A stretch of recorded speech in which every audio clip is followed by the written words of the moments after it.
Hello, my name is Alynna Lyon, and I'm professor of political science here at the University of New Hampshire. And I'm honored today to talk to you a little bit about the United Nations and the crisis in Ukraine. And I thought I would just mention a little bit about some of the history in order to understand what's going on today. And so I'm going to share my screen just real quickly so you get a sense as kind of the history of the United Nations before we understand Ukraine and the situation as it's ongoing. So you'll remember that the United Nations is created in 1945.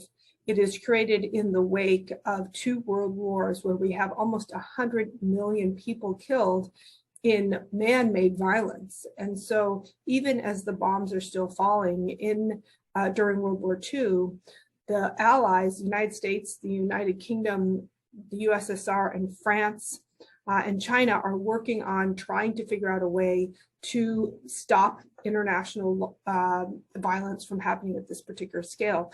They called it the search for permanent peace. So what they've constructed in 1945 was the UN Charter, which is basically agreement that has treaty force because countries that signed onto the charter then usually have to ratify the charter and adopt the charter domestically. The main provisions of the United Nations Charter, first of all, are territorial integrity, meaning that country borders are not to be changed by force, and that domestic politics are independent of other countries, meaning countries will not interfere, and they agree not to interfere in the domestic politics of other countries. This is known as sovereignty.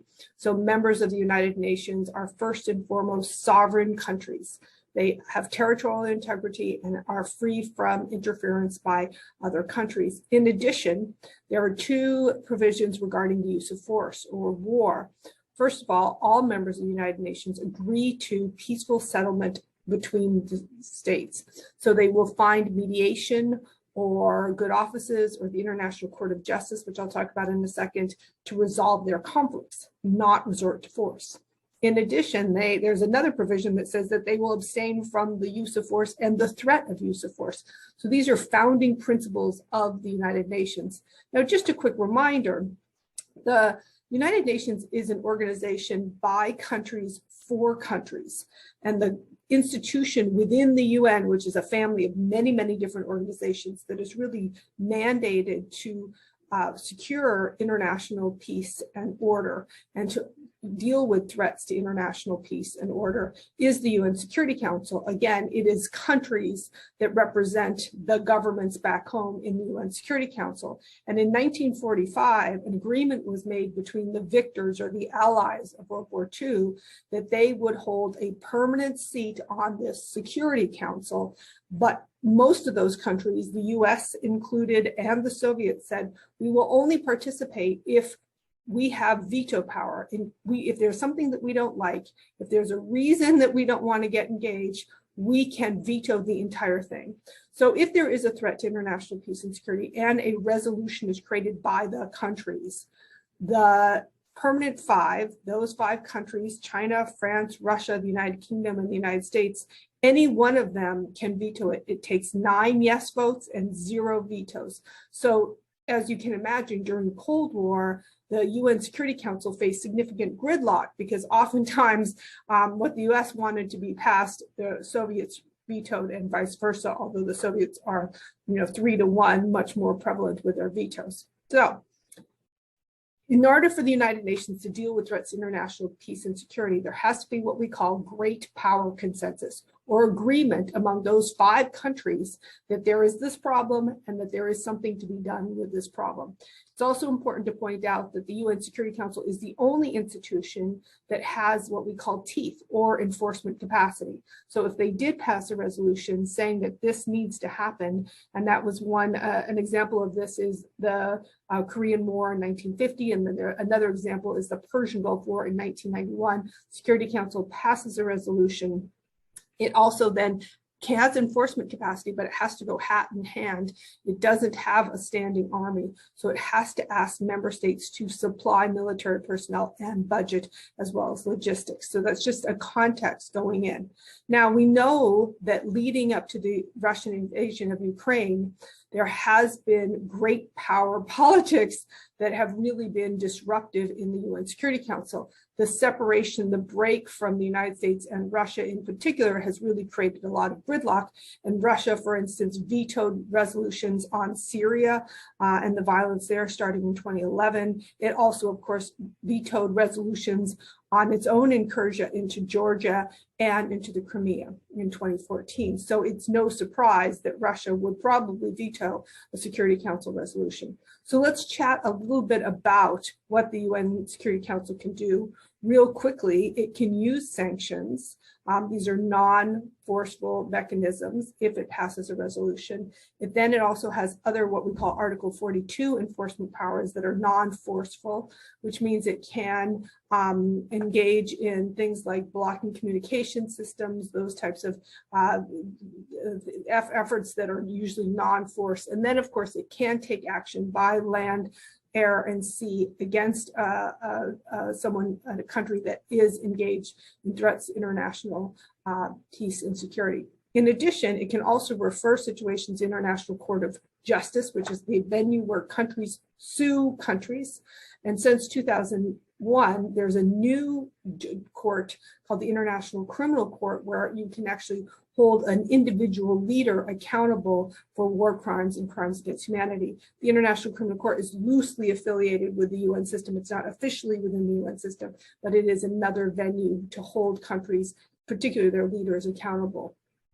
Now, we know that the plan to establish the Security Council as a way to monitor international peace and security, that was the ideal. The reality has been that great powers have often come through and blocked initiatives, especially against their allies and against themselves. So, for instance, the United States has often vetoed resolutions against Israel, and the Russians have often vetoed resolutions against their allies, as I mentioned, Syria and themselves. So one of the problems, the flaws of this UN Security Council is that it's very, very unlikely that there would be any enforcement of the provisions of the United Nations Charter against any of the P5, those permanent 5 members who have veto power, right? It's not in their strategic interest to support something against them. So this becomes a significant problem. All right, so let's move to February of 2022 and talk a little bit about the Ukrainian situation. It was 9:30 East Coast time on the 24th of February that an emergency session was called at the UN Security Council dealing with the fact that President Putin of Russia had amassed about 150,000 troops on the Ukrainian border. As we watched this Security Council meeting, it was during the meeting itself in which President Putin announced that he had started a special military operation in eastern Ukraine, and we started seeing the aerial bombing campaign within Ukraine. So it's a very tragic and it's a very daunting moment for the UN and the UN Security Council. In terms of this invasion into Ukraine, there is significant consensus that it is not only a violation of international law and a tragedy of mass proportion for Ukraine, but in many ways it's also an attack on the United Nations and its principles. So quickly, within the UN Charter gives the right to self-defense for countries. If you are a country that is facing imminent attack, meaning that you believe that you are about to be attacked, you have the right of self-defense. It has been consistent across many, many countries. There were minor exceptions that Ukraine was not about to attack Russia, that Russia was not under imminent attack, and therefore it is an unprovoked invasion. It is clearly a violation of Ukraine's sovereignty, which is a full member of the United Nations. It is a violation of Article 2 of the UN Charter, which countries, including Russia, agree to settle disputes by peaceful means. And there are these series of conventions or international law that has been accumulating since the 1800s called the Geneva Conventions, many different agreements about law of war, that even in war there are certain standards that should be upheld. And there is significant evidence that there is violation of Geneva Conventions and war crimes and potentially mass atrocities. So the Security Council, in light of these situations, held a vote on February 25th trying to condemn Russia and call for action. Of course, Russia then vetoed the resolution. Remember, Security Council is by countries, for countries, and then it paralyzes the international institution of the UN's ability to deal with the threat to international peace and force. One of the things the Security Council did do is it sent the issue and a procedural resolution that is not bound by the veto to the UN General Assembly. There is precedence for this. In 1950, there was gridlock again in the UN Security Council, and the Security Council again sent it to the General Assembly, which is where every country has one vote. No countries have veto power. The General Assembly passed something called the Uniting for Peace Resolution in 1950, condemning actions in Korea. That resolution 377. So again, and this is unprecedented, we haven't seen something like this since 1950. The General Assembly passed a resolution, 141 for, 5 opposed, calling for the immediate cease of use of force against Ukraine. This is symbolic. The General Assembly does not have enforcement capacity, but it is very important and powerful symbolically. In addition, the UN Human Rights Council meeting in Geneva just a couple days afterwards, when the Russian ambassador got on the widescreen to give a report to the UN Human Rights Council, almost every member of the council got up and walked away. Again, very important symbolic messaging to the Russian Federation. In addition, the Ukrainian government submitted a complaint to the International Court of Justice. The International Court of Justice voted 13-2 in favor of ordering Russia to suspend its operations in Ukraine. However, in order for an International Court of Justice ruling to be implemented, it then needs to go to the UN Security Council, which again, we can almost guarantee that Russia will veto. Finally, and again, there's this other wing, the International Criminal Court. The chief prosecutor has been visiting. They are collecting lots of evidence and data concerning the use of particular types of weapon systems, the potential war crimes and crimes of aggression. Just wanted to give you a quick, this is out there if you're interested. This is the vote within General Assembly, those countries that voted in favor, those 5 against, and then the 30 or so that abstained and didn't actually submit a vote. One of the things that we know that the UN can do in addition, outside of the UN Security Council, is it can help with mediation. Going back to Dag Hammarskjöld, the second Secretary General of the United Nations, there's a long tradition and history of the UN helping countries mediate. In 2008, a SWAT team was actually created for preventative diplomacy. And just a couple of years ago in 2017, the sitting Secretary General Antonio Guterres created something called the High-Level Advisory Board on Mediation that also has a panel of experts that can come in at a moment's notice and help with mediation. In terms of what the UN is doing, despite its gridlock in Security Council, we know that the UN High Commissioner for Refugees is incredibly active in Poland and trying to deal with the 3 million plus refugees. We know that the World Food Program is very involved both within Ukraine and outside of Ukraine and other countries that actually depend on Ukraine as a food source. We know that the Office for Coordination of Humanitarian Affairs, which actually there's a UNH alumni that works there right now, she's participating in relief efforts throughout the world.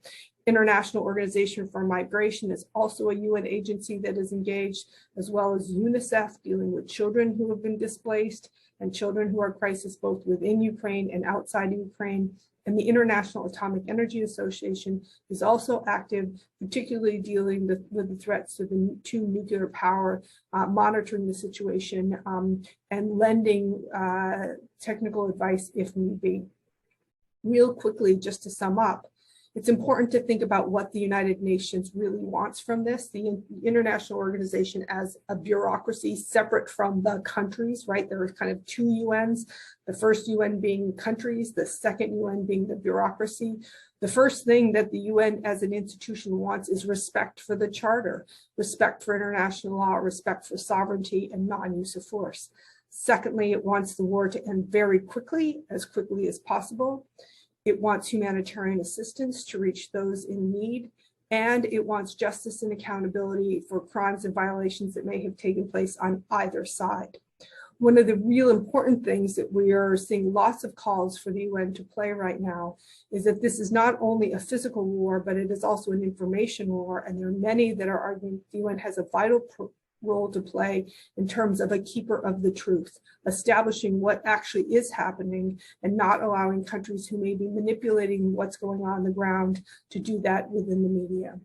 In addition, it's important to remember that there will be a time when the more powerful actor, whether it's Ukraine or Russia, will want a ceasefire and will need some institutional support, both in terms of peacekeeping, which is usually committing non-armed military personnel, observers to help implement and oversee a ceasefire, and then also the process of peace building, in which the United Nations comes in and can help restore things like electricity, help build roads, to help establish schools, put together the basic necessities of governance. Thank you so much. I'm happy to answer. Again, my name is Alynna Lyon. I'm here at University of New Hampshire in the Department of Political Science. Please reach out if you have questions. I hope this has been informative.